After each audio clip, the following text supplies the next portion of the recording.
EAP, décollage.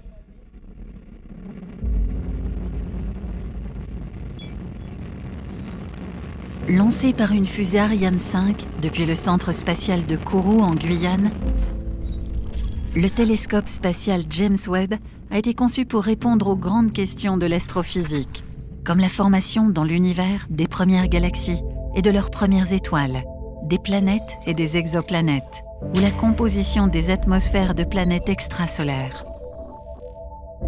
Au cours du voyage, le déploiement du miroir primaire de 6,60 m est une opération délicate et inédite.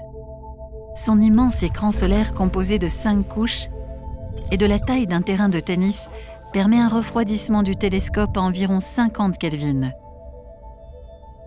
Au bout d'une croisière de 30 jours, Webb atteint son orbite autour du point de Lagrange L2, à 1 500 000 km de la Terre.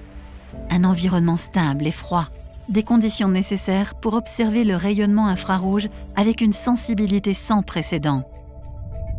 Webb embarque une série de 4 instruments qui se situent derrière le miroir primaire.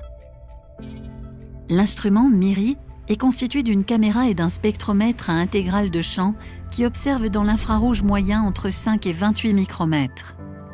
Le système optique de la caméra, conçu par les équipes françaises, contient 5 miroirs et une roue à filtre qui sélectionne le rayonnement infrarouge.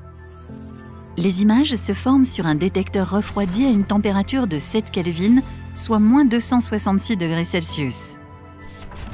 L'étude des atmosphères d'exoplanètes, ces planètes orbitant autour d'autres étoiles que le Soleil, est un des objectifs majeurs de MIRI. Pour cela, il embarque 2 techniques différentes d'observation.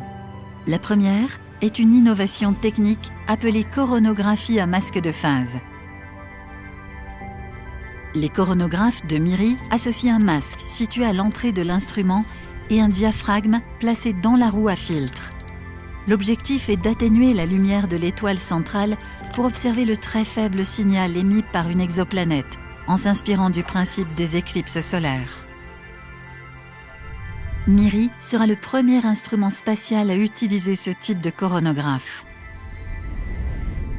Cette technique permet d'observer principalement des planètes géantes, jeunes et chaudes, orbitant à plusieurs unités astronomiques de leur étoile. La seconde technique est la spectroscopie infrarouge pour observer des transits de planètes à petite période orbitale. Dans ces conditions, MIRI peut alors enregistrer la lumière de l'étoile transmise par l'atmosphère de la planète lorsque celle-ci passe devant l'étoile, ou bien la lumière émise par la planète elle-même avant que celle-ci ne s'éclipse derrière l'étoile. Les spectres obtenus contiennent des informations précieuses sur la température effective, la composition moléculaire ou encore la présence de nuages.